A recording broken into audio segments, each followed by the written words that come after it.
And I find when I'm playing them for any group of people, whether it's average people that want to deeply relax and renew and regenerate, or whether it's cancer patients and their families, it Yeah. doesn't matter, Simone.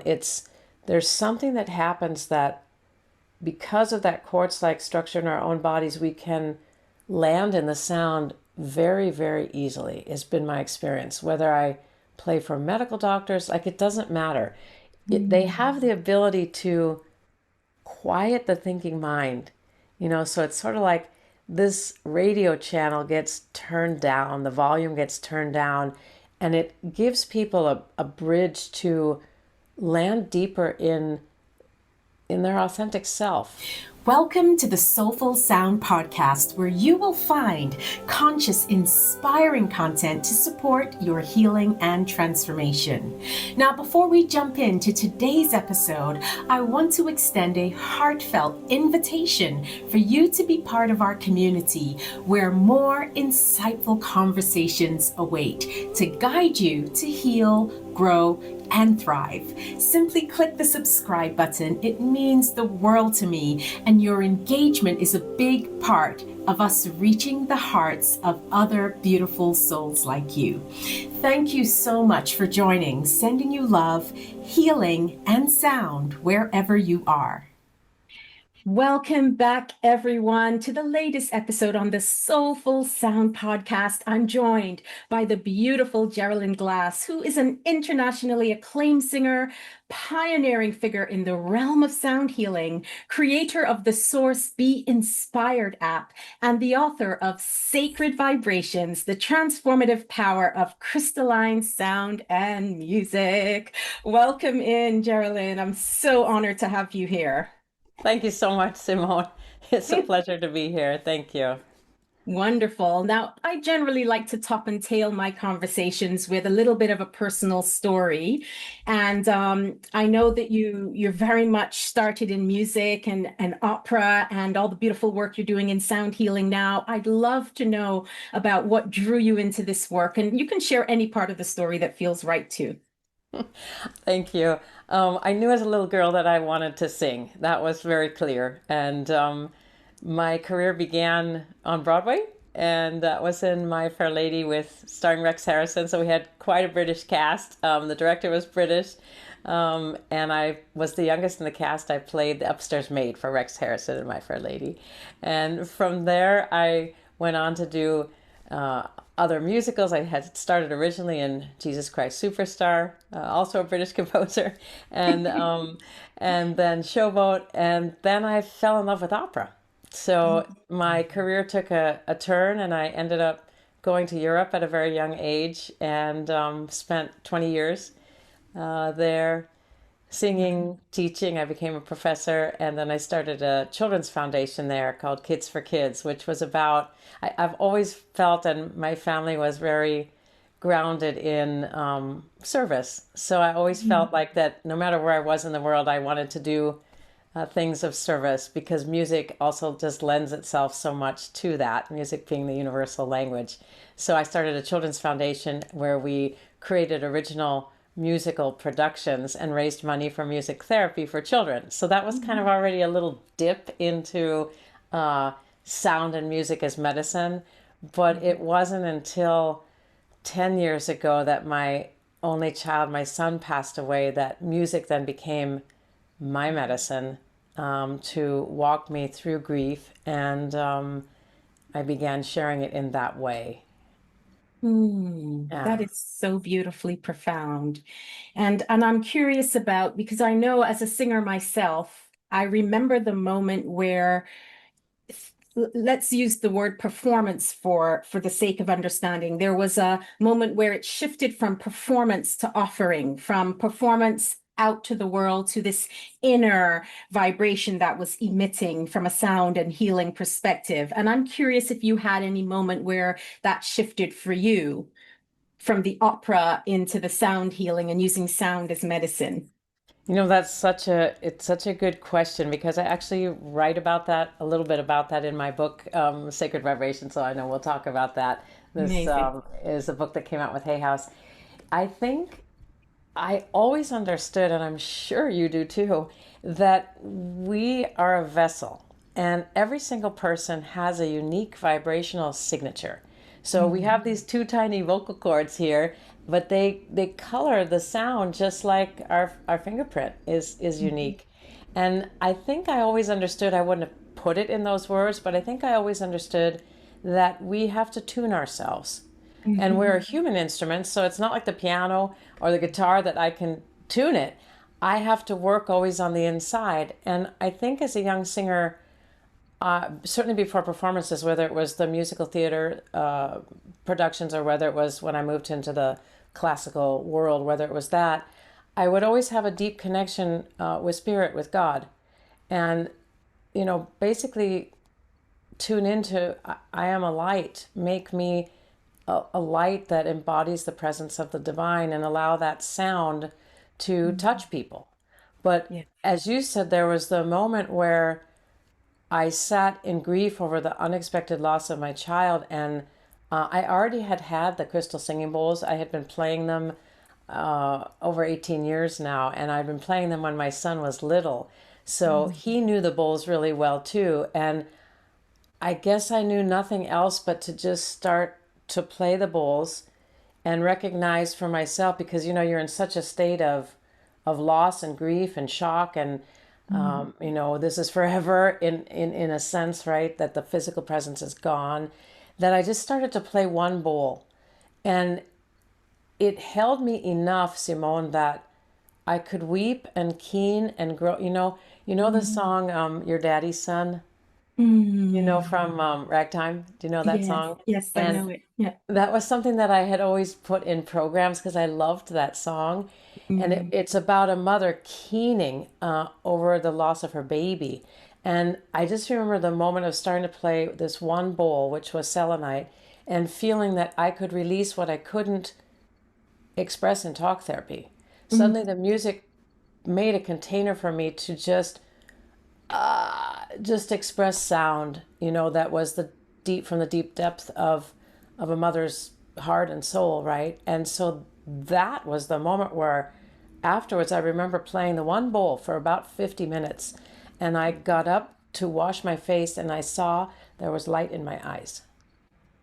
So mm, I think that for me was a real turning point of, whoa, there's something here. And that began really this deep dive journey into what eventually began as helping cancer patients. And then it went to hospice patients and their families. And then it mm. went to veterans and then children and then Parkinson's. And then it just expanded. And I knew, as you know so well, I mean, I knew music inside out. It had been a part of my body really since a young child, and I had started voice lessons at age 11. And my teacher is 103 right now. She just had her Wow. 103rd birthday, and she's still vibrant and singing, and it's pretty incredible to witness that. Also, that sound and music can do something to us that no other medium can. I mean, I love arts, I love dance, I poetry, all of that, but there's something about music that goes beyond language. And it goes Yes. beyond anything, beyond our culture, our religion, our pocketbook, our finances. It just, sound and music is the universal language that every human being feels and understands. Mm, that is so beautiful. And yes, I relate very much to that unique sound print that we each have. And in the work that I do as well in sound healing, I often say that we are walking instruments, we are sonic beings. And so I think that that speaks to the power of sound that you're referring to now, that it just goes beyond, because we are emitting a frequency and a sound, whether it's audible to the human ear or not. And I think it's amazing that you were able to go to sound in such an intuitive way during grief. And then, of course, following that, you would have looked into the science behind it and how it helps and why does it have this impact and all of that. And I'm really curious about the crystalline sounds, why there in particular, what drew you to the crystal bowls especially because I know you're a singer too. So I'm curious about what drew you into that. Gosh, there's there's so much to say about that. I mean, I discovered them when I was traveling with my mom.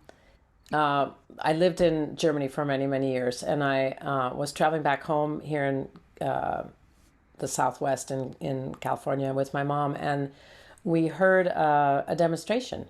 And I just said to her, Mom, I'm going to buy some of those bowls. There was something when I first heard the sound that was like, I know this sound. It is Mm. so pristine and so beautiful.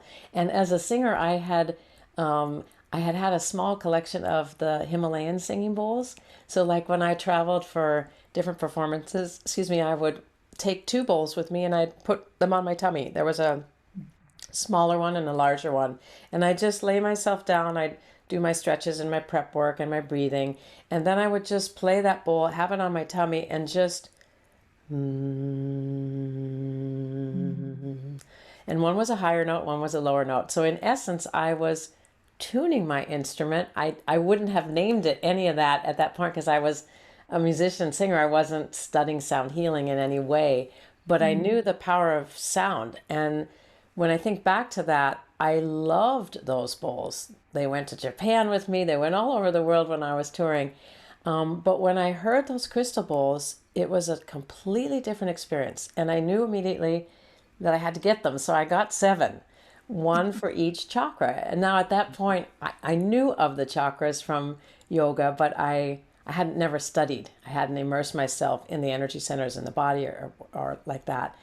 And I started to play them for myself, for my singing students, for my family, for my friends.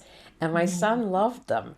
And he was like, Mommy, Mommy, bring me to bed with my sound blanket. He loved, there's something about, and they ended up having a profound influence in his life. He entered when I was working with the Kids Foundation, there was a music contest every year in Germany called Jugendmusiziert. And it supported the arts in young people. And so every year they had a contest based on different instruments. So it would be flute or harp, or saxophone or violin or singing or dancing or whatever. So he entered it the year that there was a category for musical theater. And he had five songs. One was by Duke Ellington, It Don't Mean a Thing If It Ain't Got That Swing, and a choreography and a monologue. And he made it to the semifinals, but when he got to the semifinals, a week before, he was like, Mom, my voice. And his voice started to drop. And as a professor, I had never helped a young man through their voice change. So we used the singing bowls. And the singing bowls helped to keep his voice open. We did gentle exercises, just working with his different areas of his range and opening his jaw. And he stood up to do his performance and he said, Hello, my name is Dylan, and since 1 week, I'm no longer a soprano. And he made this joke, and I'm like, I can't believe my kid, because it was such a vulnerable time. But he made this joke and sailed right into his program. And it was a pretty incredible experience for all of us to witness that. So the bowls had a huge role. They played a huge role in his young life when he was 13. So there always began, really from the beginning, to be this connection that I couldn't describe in words. And there's something, if you want to talk more, about the structure, the bowls are pure quartz, and then that quartz gets infused with semi-precious stones or minerals from the earth or metals like gold or vanadium or emerald or ruby. And those quartz being an amplifier, transmitter, and receiver, those elements, those alchemies get amplified, And at the beginning for me, it was like, they're just so beautiful. I didn't think about that. But after he died, I had the seven and I picked 11 more bowls. And I started with alchemies. I didn't choose notes or anything. I started with, what are the alchemies that I thought could connect me to him? So I chose celestite for the celestial realms. The first bowl that I just described was selenite, which is grounded white light. I chose rose quartz for the heart, charcoal for helping to release grief. So I went simply by the alchemies. But being that our bodies are quartz-like in structure, there was a very well-known study done in England, actually, about the quartz-like structures in our blood, in our Mhm. bones. And so, in comparison to the metal bowls, which I loved, something else happened with these. And I find when I'm playing them for any, any group of people, whether it's average people that want to deeply relax and renew and regenerate, or whether it's cancer patients and their families, it Yeah. doesn't matter, Simone. There's something that happens that because of that quartz-like structure in our own bodies, we can land in the sound very, very easily. It's been my experience. Whether I play for medical doctors, like it doesn't matter. They Mm. have the ability to quiet the thinking mind. So it's sort of like this radio channel gets turned down, the volume gets turned down, and it gives people a bridge to land deeper in their authentic self. That your work has so much to do with this. It just, the thinking mind is not guiding. We're guided by the brain of our heart, the brain of our gut. Our soulful wisdom is able to come through in a much cleaner way than when we're just, thinking. That is stunning. And I'm curious if you're open to share any of the experiences you had in connecting with Dylan since his passing, because you spoke about using these bowls in such a profound and conscious way, which a lot of people don't necessarily even know is possible. And I'm curious if there's anything you can share that feels, that you're open to sharing about that. Yeah, sure. So we were very, very close, and he was my only child. And, he was a musician. He played the piano and the guitar, and he sang. So I don't know, from the time he was born, the doctor handed him to me, it's just like this feeling of, oh, that's what you look like in this lifetime? Oh, okay. Hi, mom. Hi, son. We've done this before. That it was just such a feeling of recognition. I can't explain it. There was always just such an incredibly deep connection with him, and he was a very deep soul. So on the night that he passed, I walked down with a dear friend to the ocean to be just kind of in nature, because you're in such shock that there's just not there's nothing. And boom, there was this huge shooting star, and I grew up in LA. I've never seen a shooting star like that in the city. That was like this huge upside down smile, and this is him. So this is he had this big Oh, smile, and stunning. I heard his voice, "Mom, it's like we always talked about. I'm home. I'm with God." And he was referring to the time as a young child where I'd play the bowls, put one on his belly, surround his body with the bowls, and bring him to bed that way. And we'd, do little prayers and a meditation. So it was like I knew in that instance when I heard the voice, and I heard this whoosh, and it was mind blowing, because you go, wait, did I wait? Like, it's hard to take it in. I heard his voice clearly in my right ear. My friend that was with me also looked up at the sky and saw the shooting star, and it seemed to cross the LA basin and land in the mountains behind LA. And that was the first connection through, I'm going to say, through sound vibration, through light, through energy on the night that he died. And then my mind was going, well, wait a minute, there's no way that he ascended already. I mean, my mind was just trying to figure out what the heck was this. But it continued, this process of unraveling the grief through communications with him continued, and it continues to this day. So we've established a relationship through sound, through energy, through and then especially when I described to you that first session with the bowls, where he was present in the room and he was guiding me. I played that selenite bowl, and what I understood later, Simone, was the note was a G sharp. So G sharp is the zeal point chakra. So that's the chakra at the back of the throat that we talk about as being the direct connection to God, right? I had no idea. Again, I was just fumbling with trying to find some sense of comfort or relief or something without Yeah. taking a pill, right? So the bowls began to show me with his guidance. And I remember that night, there was like this misty white presence in the room, and I could feel him guiding me with the bowl. So there's just been so many, I write about it in the book Sacred Vibrations, just the miraculous bridge that has been built through our love of music, and then more specifically through the use of the crystalline sound, which is just, it's so pure. And as I Mm. said earlier, that it gets really easily absorbed by the body because of our physical structure. Then you add the alchemies to it.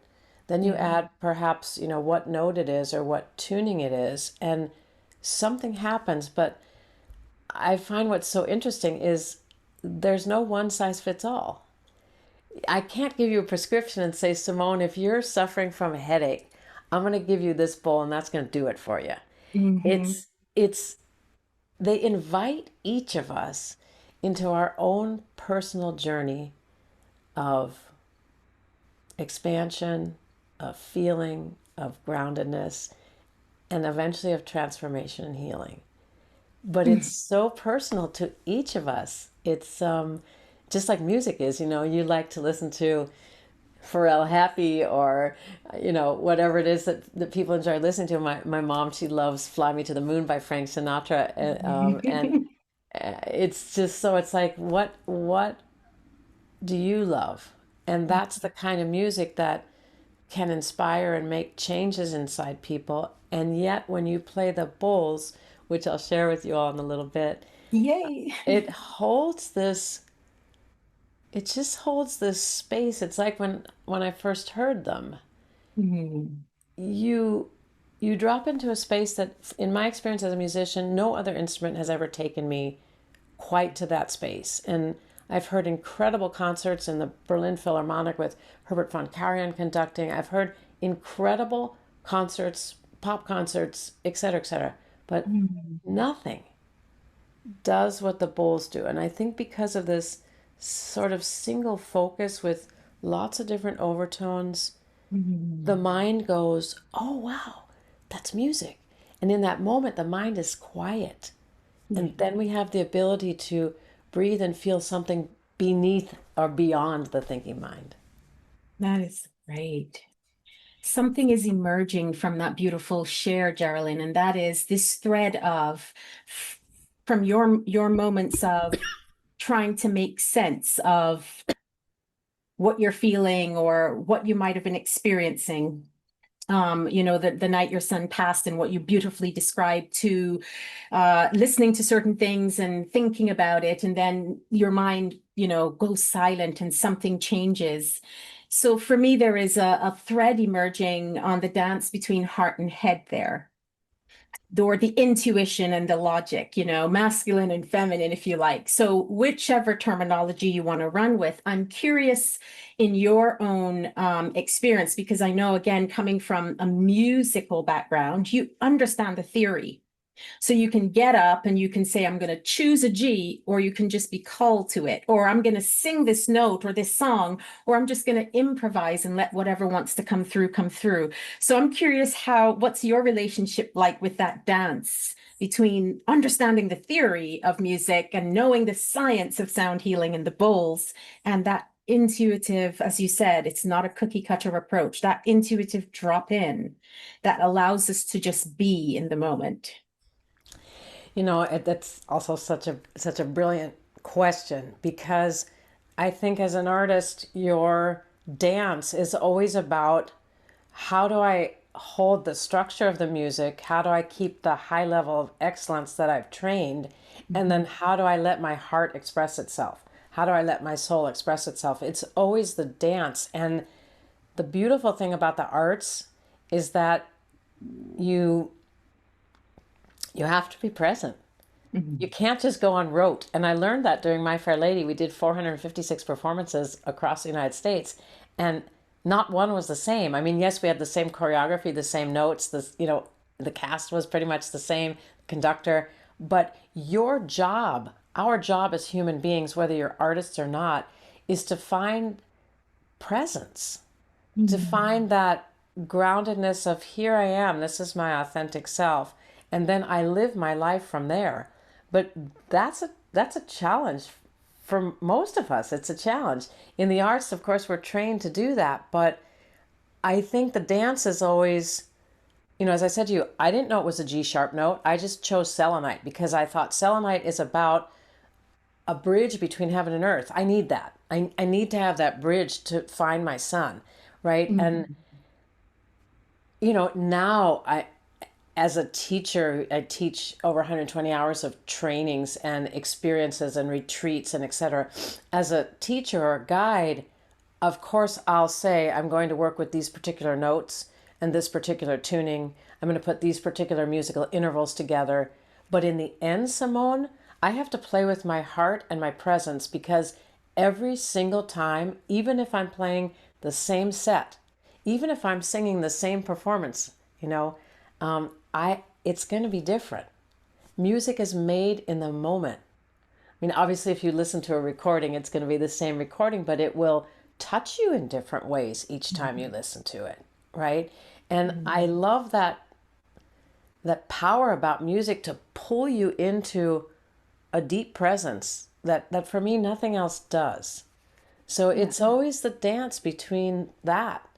I write in the book about, as a young singer, I was at the Zurich Opera, and there was a performance of Fidelio, Beethoven's only opera. And I saw two performances in the course of 4 or 5 days, and two different conductors and two different casts. And I remember as a young singer, I couldn't believe it was possibly the same notes in the same score. It sounded so different to me. And one of the conductors was very much, very precise, but it felt, when I thought about it afterwards, that he was doing it more by rote. And the other conductor was really in there, full heart and soul. One, it was more a performance that was accurate and beautiful, but the other one had something that took you beyond, that lifted you. And I just remember trying to figure out, how can that possibly be the same notes, written in the score? It can't be. But as I worked more and more with the bowls and sound healing, I recognized no matter who I'm playing for, my job is to ground myself, open this human instrument, open this channel, this connection to the divine, as I felt as a singer, but it's different now. And then allow the bowls, and I'll add my voice to it, to do their thing, because I can't begin to know what's going on in Simone's system, what's going on in the general group energy that I'm playing for, what's going on for those cancer patients, and I would play particular sets, and it was just amazing to me what people would say. Oh my gosh, what's that note? I felt that in my lower abdomen. Oh, I just had my chemo. Or, oh my gosh, what was that? I had a mastectomy and my breast was back. I had no feeling of missing anything, or one lady said to me, I've been a traditional meditator for 28 years, but she said, I've never meditated with music. It's always been traditional and stillness. I've never experienced what I just did. She said, I can't put it in words, but I know I am no longer afraid of dying because I've heard the sounds of heaven. So it's just like, you have to hold this sacredness, Yes. a sacred space and trust that whether it's a G note that goes with the throat chakra, or whether it's a C note that goes with the root chakra, or whether it's an F sharp that works more with the thymus gland, does any of that matter? Simone, honestly, what I find is when I build sets for people and when I create orchestras to play for different situations, they just have to be coherent. I'm not a big fan of using a lot of dissonance to kind of shock people into feeling something. I'd rather give you a soft, gorgeous, sacred container where you feel safe enough to drop into your own being, because we don't know what lies hidden, what each person has buried. I was not aware of the things and then suddenly, boom, the sound, and you're crying and you're moving and you're releasing something in your lower abdomen or in your right shoulder, whatever that you've held. And the sound kind of went in there and went, okay, it's safe. Let's nudge you out, It or for certain people, you just feel like boom, it goes right to your heart and something cracks open and you're crying. It's a different experience for everyone. And as a musician, as a practitioner, it's important to know we're holding space for that. And it's so interesting in working with medical doctors. I just had a long talk with a hospice doctor who just said to me, Jeralyn, because I was asking questions, and he said, there's just so much we don't know. Medicine doesn't know. We'd like to say it's this and this that makes this condition, but that I think is the beauty of being a human being, that music gives us the ability to go in and breathe and feel beyond what any traditional medicine can do, if that makes sense. Absolutely. Yes. You're speaking my language. I love it. It's beautiful. What a treat. And what's interesting as well is, when I'm teaching and training in the sound healing arts and the beautiful modality that sound is, that I often get asked the question, like, so for the heart, do we need to play the F? And then for the throat, do we need to play the G or sound the G? And I describe it just like we would have experienced as musicians. Learn the scales so that you can improvise.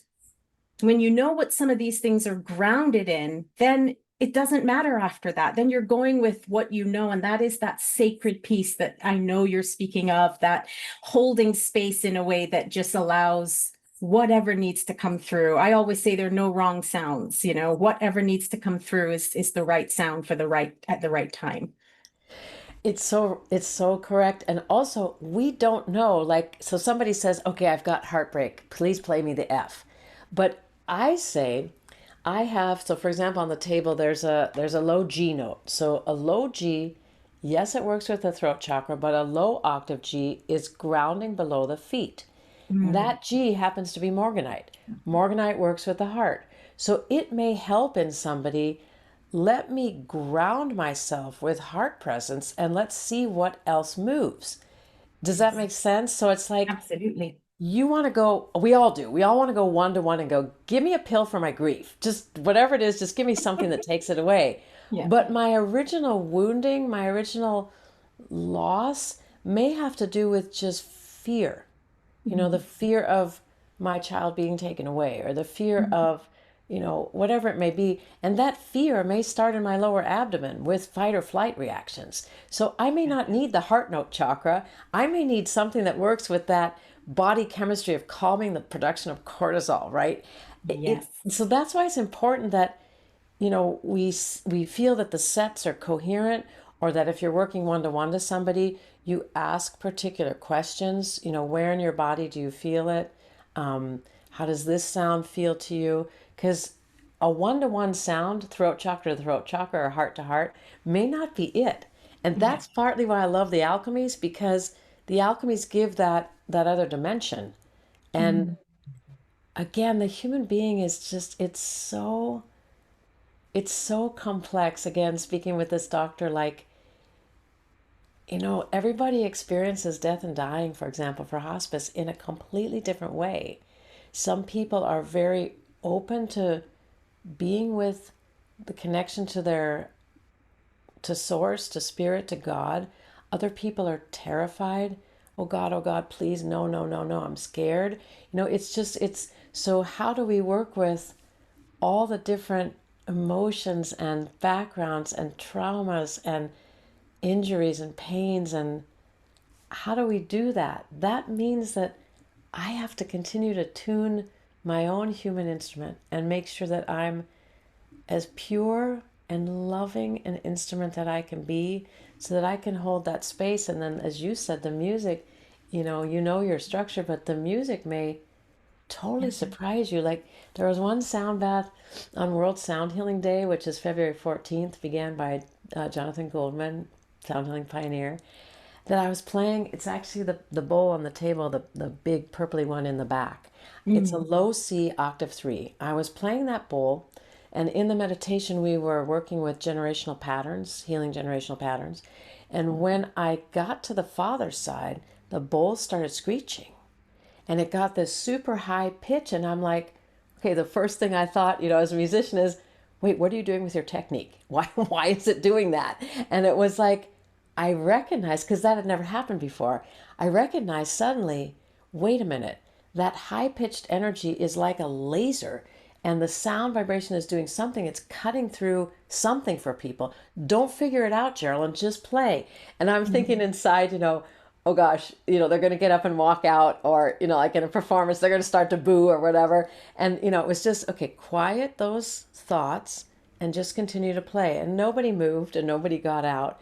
And and then it stopped. It went back to its lower, deeper, rich, beautiful sound. People shared things about what happened in that part of the meditation with the father's side of their lineage. And it was anger and rage and destruction, and just people shared very deep things around those themes. And I understood afterwards, whoa, you're the player, but the bowls are the instrument. Yes, you're the instrument or the conductor that's playing, and yet there's something beyond the conductor that's bigger than what any of us can imagine.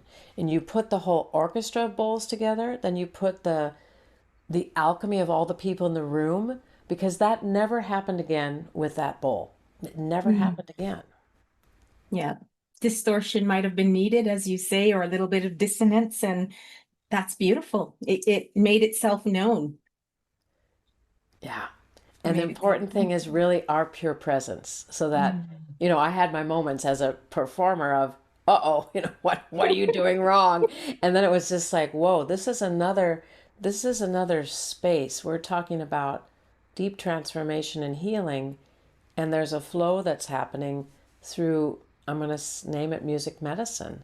There's a flow that's happening that I need to trust and be anchored in the possibility that light comes through sound, and then it can focus like a laser in different areas of the body where traumas, memories, pains are held. And I think that's what began to unravel for me with my own personal grief, was just allowing the sounds to hold me and take me where I needed to go, because you can't figure that out with talk therapy. I mean, I talked and talked 6 hours a week just trying to talk through what happened. It's not my life. It's not my child. It's not, how can I go on? I mean, just all the questions that one grapples with, and the fears and the guilt and all those things. The sound would always take me, if I allowed it, exactly where I needed to go. Beautiful. I'd love to touch on your relationship with trust, because it was purring in the background, and then you brought that forward even more. As you speak about your experience with the bowl, I remember years ago, I was kind of at the end of a workshop or something, and someone played a flute. And when I heard that sound, similar to how you felt these bowls, this shot straight through my heart. It was so profound. And I was just curious. I was like, what note is that? It was sort of like a wooden, beautiful flute. And they said it was an F. And I was like, oh my gosh, I want to have one of those. So I found the person who goes into the forest somewhere in the south of England and ethically sources the woods. He says the trees call him, and he makes these beautiful flutes. And I got mine. And I'm in meditation, and I'm so excited. I'm just going to connect in with this sound that's so profound. And I started to play it, and it was so beautiful. I could feel the tears welling up in my eyes, and it was just a beautiful, gentle release. And as I continued, the sound started to stop. And it was a new instrument. This was like the 5th time I played it. And I thought, is something wrong? It's wood. Like, I'm looking to see what's blocking it. I thought, let me just clean it. And I blow and nothing's happening. It's just air. And I'm just like, okay, I got it. That's enough sound for now. And, that's a trust that I want to speak to about with you. I allowed that moment to pass, and surely enough, I picked it up again and it was fine. So I just knew that my body, my energy, my soul knew that's all you need in this moment. So can we speak to that trust that whatever is needed shows up. Yes, and what a beautiful experience because the mind is trying to figure out, you know, and it can't. Yeah. Sound really takes us beyond the thinking mind. So Mm. I just want to share. So this is my mentor, Dr. Sue Martyr, and Oh, I love her. this happened up in Machu Picchu in Peru, and my son led me to her 2.5 months after his passing. Um, Machu Picchu was on our bucket list, and we were communicating with one another, and I said to him, son, okay. He said, Mom, we're going to Machu Picchu. And I was like, okay, tell me who we're going with. And I expected some native shaman, some Peruvian shaman, and I Googled spiritual journeys to Machu Picchu, and she came up. And I kind of argued with him. I said, okay, great, but where's the shaman? And he's like, Mom, she is the shaman. And she laughs because after we met, she said that people call her the shaman in the business suit. And so, I had given her his picture and this incredible experience of this beam of light on the top of the mountain coming from his picture. She did a little ritual for him. And it just, for me, that changed everything because she was teaching me we are made of energy, sound, vibration, and light. And there it Yeah. was in the picture, right? Mm. And so a beautiful friendship has developed. That's 10 years ago. And I took all her classes and became a certified energy codes practitioner and best practitioner, and everything I could do with her, I did. And she would invite me to play. I still play for her events. And there was one event, a big sold out event, and I had a beautiful set that was a 432 hertz, and it was a beautiful, beautiful set that had Egyptian elements in it. Had a Mm. Hathor bowl, and she loves Egypt, and I got to travel with her to Egypt and profound. And the bowls would not play.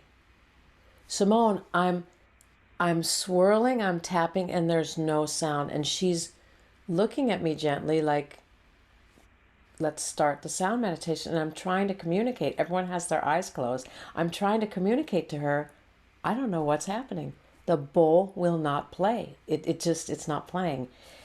So we kind of nodded back and forth, and then they put on music, which was Tom Kenyon. I don't know if you know Tom Oh, Kenyon's I don't. music. I'll check it. A real pioneer also in the field of sound, just incredible. And it's called Elohim, Mm. and he's singing, and that music shifted the whole room. Probably, I forget if the piece is about 8 minutes, and then the bowls started to play. It was wild. And we recognized after, obviously, the room needed the other energy Yeah. before the bowls could come in. So, again, I had that moment of, you're the professional, what are you doing? Right? And it's like what you just said with the flute, like the flute played enough. Mhm. The bowls were saying to me, Jeralyn, please wait, something else is needed first. So I think it's always, that line of, as a performer, like I studied acting with William Esper, who came from the neighborhood playhouse. And it was a technique of really, what does your partner make you do? What does life make you do? So, in other words, you don't come in with your idea and lay your ideas on someone else. It's like, how do we work together? Oh, you asked me this question, and then I say, oh, that reminds me of this. Like, we haven't planned exactly what we're going to say or where we're going to go. You gave me a guideline, but we're going in a totally different Yeah. way, right? So it's learning to anchor in that trust Mm. that your mind is not guiding. Your mind, again, you've made your structure, but then you have to let the flow of life flow. Mm. So I'm in the process right now of my mom is slowly declining, and she's going to go sooner than later. And so it's like every day, it's just such an incredible process to accompany somebody through that. I've done it professionally with hospice patients, but to accompany someone over a period of months now, of actually years, watching as we age and things shift in the body, and then slowly the body begins to shut, something shuts down and something else Mm. shuts down, and it's like you have to trust the process. Yes. I can't control it or make something happen. I can, we've been singing a lot, been singing some of her favorite pieces, playing the bowls, but it's like we don't know. I didn't know Mm. on that day that my son was going to pass. And if we can't trust in a bigger picture and Yes. then be able to connect that, it's just like it's just like this. Like if I can trust that this was showing me Dylan's death was supposed to be, it brought light and goodness. And at first it was like, no, I don't believe that. There's no way. There's no way that death can be something good. And then to understand, like, if I can come to that essential place of deep trust and acceptance, everything in our lives can change. Mm. I don't know if that makes sense. Absolutely. And what a joy and blessing that you can be there for your mom in this time, in this way, and for each other. Oh, Mm. so beautiful. Mm. Mm. Sending You her so know, much love and energy now. Mm. Thank you. I mean, we're Mm. all going to experience that, Yes. in grief therapy, we talk about when you lose a parent, you essentially lose your past. When you lose a partner, you lose your present. And when you lose a child, you lose your future. But Mm. I've come to see that it's not about that. It's connecting the trust to the bigger picture of why are we here? What Yeah. is my unique vibrational signature? What am I here to do? What am I here to express? Can these things feed that? And then, back to your question about, I know the structure of music so intimately. So can I bring that element in, or can I bring that element in? But all the while, there is a bigger presence for me that I remember as a young child there. Yes. And it's Yeah. possible for everyone. Not everyone wants to go there, but it's a dance, as we said earlier. Like it's really a dance between trusting the communication between your brain, your heart, Mm. your gut, your soul, the Mm. divine, and sound and music for me they're the bridge, they're the container. And it didn't matter if it was Mozart or Verdi or Rodgers and Hammerstein. It doesn't really matter. Yeah. Or the singing bowls. It is possible when you use your power of your own intention, and when you allow music to really move at the very cellular level. And I Mm. think what you were saying about the flute, like the flute is an incredible instrument. I work with a friend and colleague who plays the shakuhachi flute. We've done a number of recordings, Kevin James, and there is something about that sound with the bowls that's incredible. For some people, Mm. it might be the harp. The harp is an incredible therapeutic instrument, can be. And the bowls do their own very unique thing. So again, it's finding what does it for you in that moment. The flute did it, and it happened to be an Mm. F. Yeah. And then I'm sure it started an unraveling, an unwinding of things that you were able to breathe and feel and then release and heal. Absolutely. And while it was the F that gave me that, he didn't have an F. He said, but I have an F sharp. So the F sharp had a different, I had a very different experience. So beautiful, right? It's just incredible what sound can do. Yeah. Mm. And as you said, to trust, you weren't supposed to have the F. So Exactly. technically, I can say, okay, so the F sharp is a thymus gland. It's more with the immunity. You can call it the high heart, that it's working Mm. between heart and throat, expressing Yeah, your love. I mean, it could be so many different things, right? But that was the note that was supposed to come to you. And exactly. I mean, that's trust. Yes, absolutely. Absolutely. I want to expand this slightly. Well, maybe that's not slightly because we're speaking about our experiences right now. I want to take it global for a moment, thinking of the collective, especially in I guess, the times that we're living in now, where there's a lot of uncertainty and a lot of things going on. There's a lot of beauty as well. What role would you would you say that sound, and whether it's the crystalline sound or sound in general, plays in this collective healing, this collective consciousness and our evolution? Again, such a brilliant question. I truly believe that music is a medicine, and it's a medicine that no other medicine can give that same sort of result. I think there are so many things right now in the world, more so than ever, that are unjust. They are not okay. What's happening all around the world? They're cruel. They're bullying, and I think so many of us get triggered, or depending what position you take, or you're righteous about it, right? And it's like, people, unify with sound and music, because that is this universal language. And yet there's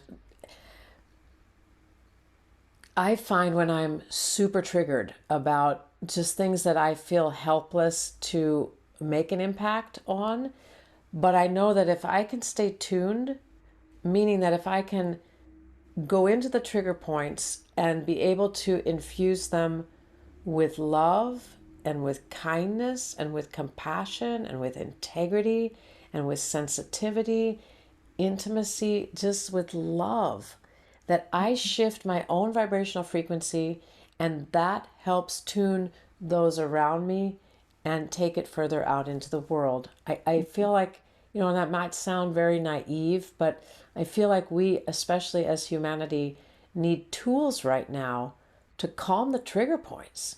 Yeah. Because all you have to do is read the news, and it's just like, that is so unjust. That is insane, Mm. the Mm. cruelty or the unfairness or the lying or the cheating or whatever you want to call it. Just, it's not Mhm. the goodness essence of humanity. I find that it has to begin with me first. I Yes. have to find a way to ground myself in this light, in this love, in this purity, in this tuning, Mm. before I can be effective in anything else I'm doing. Yes. So my goal, I mean, like after my son passed and I started, I built a YouTube channel because he kept saying to me, Mom, you have to give this music out in the world. And this was, 10 years ago. This wasn't now. We created an app where science and spirituality and sound and the healing power of music all come together, because it's like, Mom, he just had a bigger picture that I understand now was working through me and my skills and everything we had shared together in those 19 years of life together.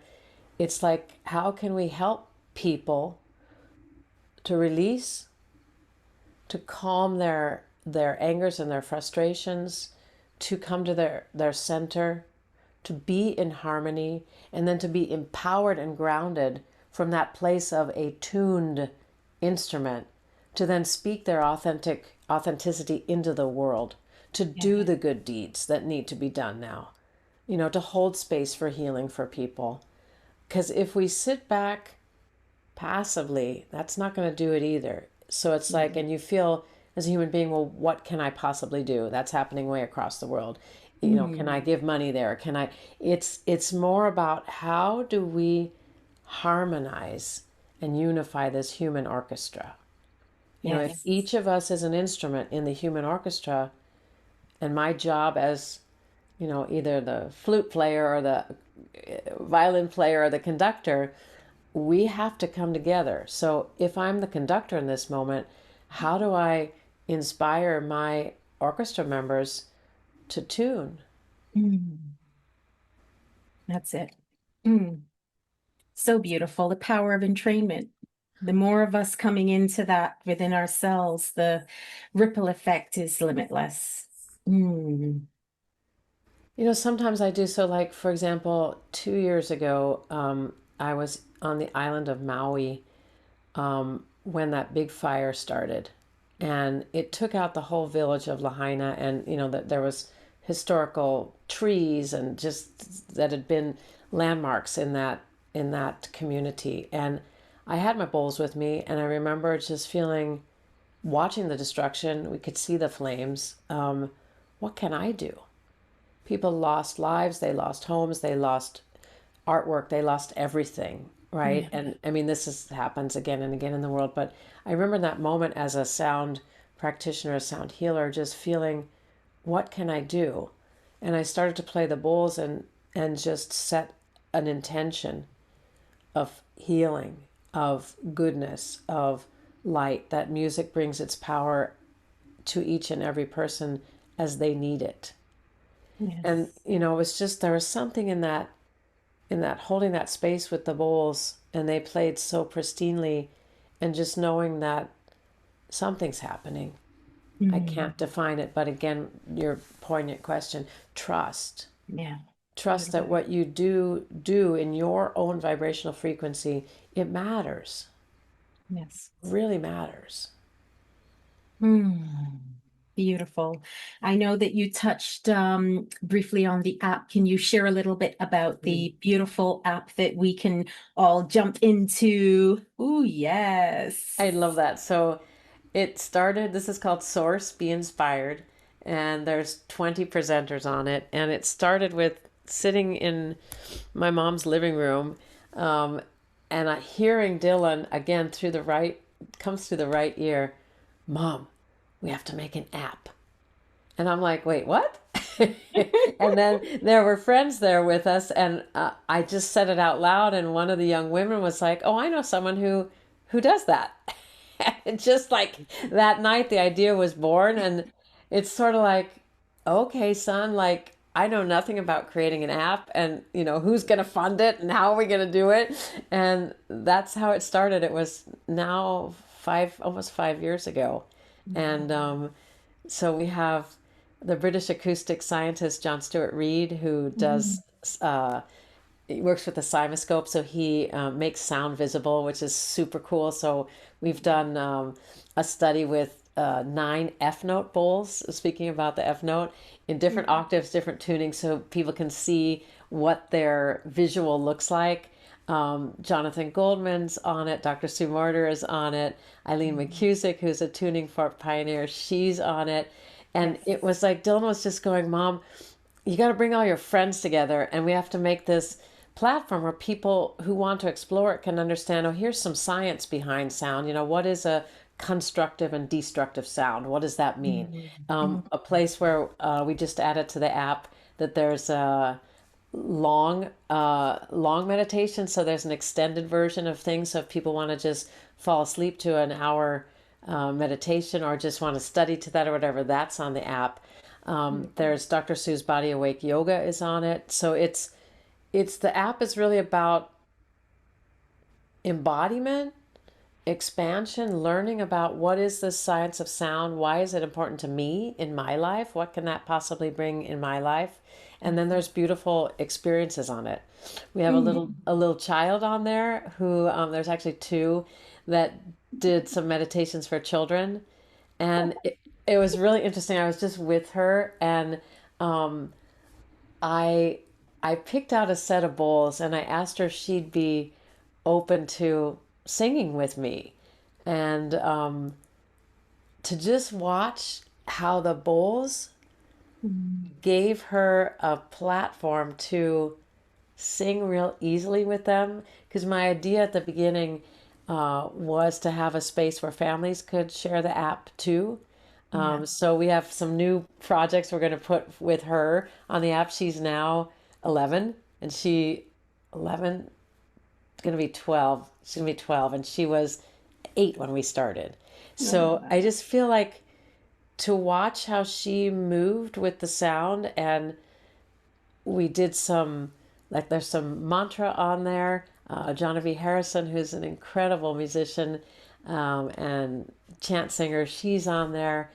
Dr. Ibrahim Karim and his daughter, who Mm. created biogeometry, they're Egyptian, they're on there. It's like it wanted to be a platform to just show the universality of music Yeah. and sound as a medicine. Mm.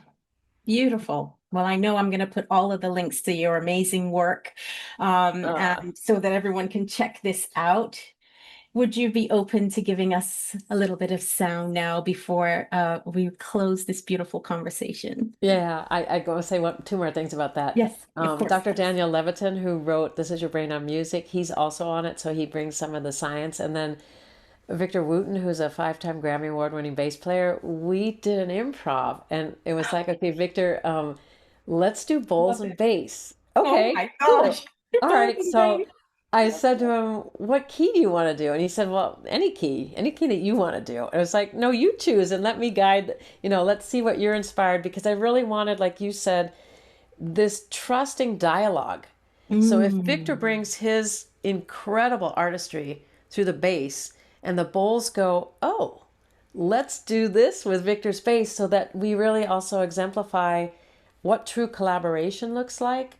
That's Yes. also the essence of underneath what is the app about. But he chose a key. I chose the bowls that matched in that key, and then it was like, okay, let's dance. Let's improvise. And I feel like that is also a quality it's kind of what we've been talking about. That's so much a part of this field of sound, Yes.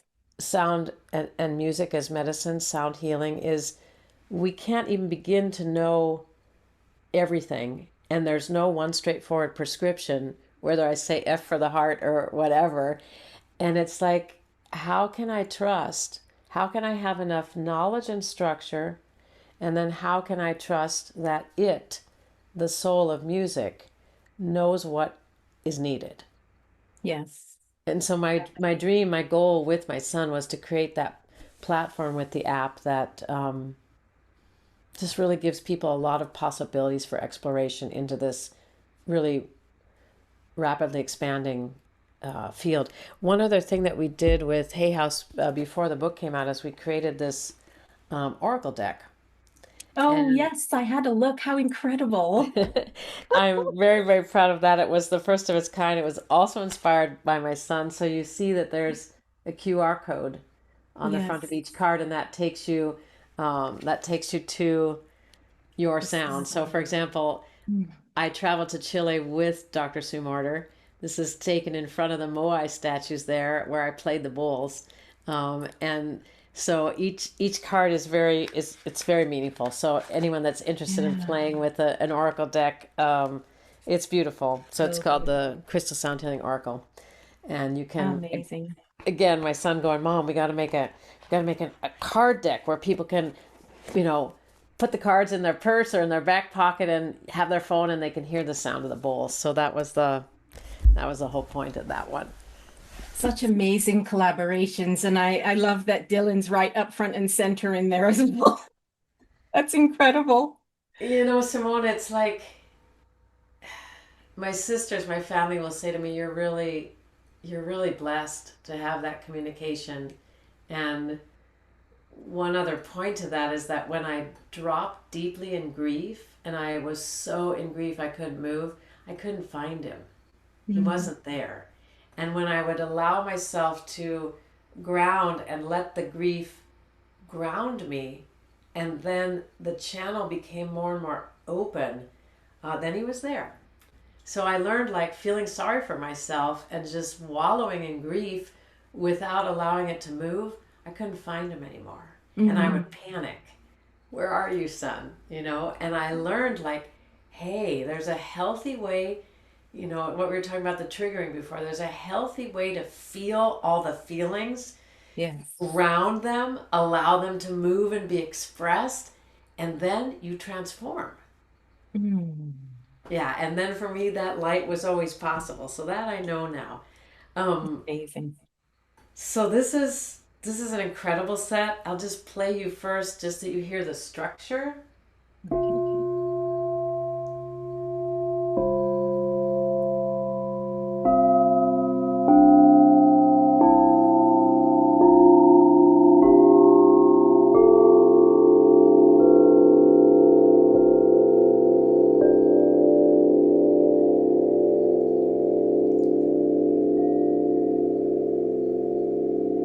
So you heard at the beginning a C major scale, right? And then it went above and it goes below. So we're working Mm. with the energies of deeply grounding sounds such as this one, and very accelerated sounds such as this.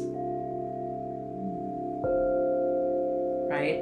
And then very centering sounds such as this. And so now I'll mix them all up, and I'll invite our listeners to set a very personal intention for yourself. What is it that you would like sound to help with in your life? What is up for you? Is it grounding, an intention? Is it an affirmation? Is it release? Whatever it may be for each of you, I invite you to gently close your eyes if you'd like to. Otherwise, you can experience sort of as a sound concert if you'd like to keep your eyes open. But just allow that channel to open from below your feet all the way up your legs, your pelvis, up your central channel, out your crown, and feel the power of sound to circulate, as in the torque field, to just circulate and touch you at the very cellular level. Allowing your breath to slow down.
And gently bringing the palms of your hands together and rubbing them to generate heat.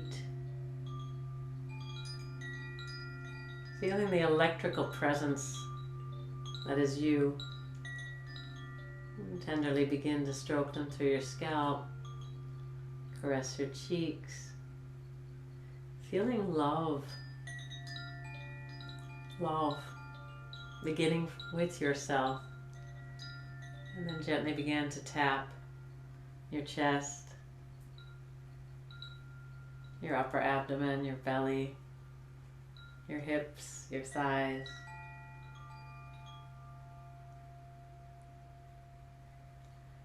And then a big yawn.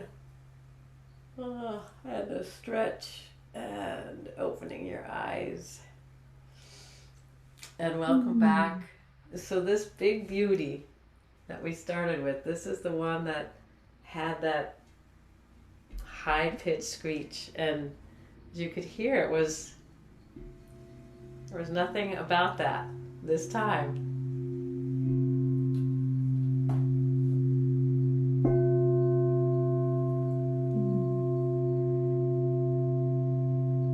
So the bowls really are these instruments of trust, of expansion, of creativity, of healing in a way that we ground, center, accelerate, open, and allow ourselves to be this completely anchored, embodied human being instrument. And we're capable of so much more than I ever dreamed that I could be.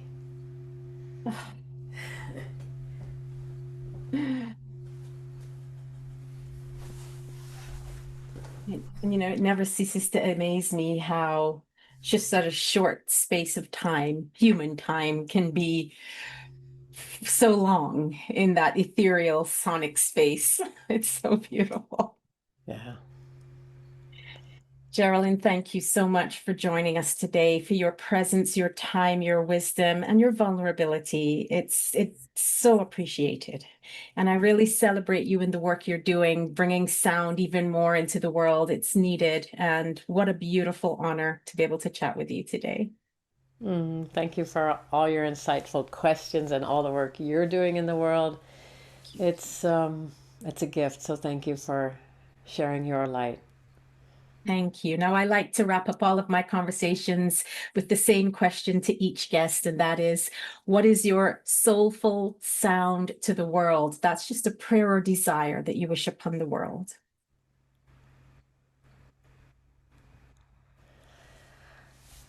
My wish is that each one of us can find the place of harmony within ourselves to really breathe and feel that you are a unique instrument of God, and that the song that we can all play is the song of love. Oh, and so it is. Thank you. Music is love. Yes. So thank you, Simone. What a pleasure. Thank you, Jeralyn. Thank you. If you love this episode, hit that like and subscribe button and make sure to check out our other episodes. Thank you so much for tuning in, sending you love, healing, and sound wherever you are.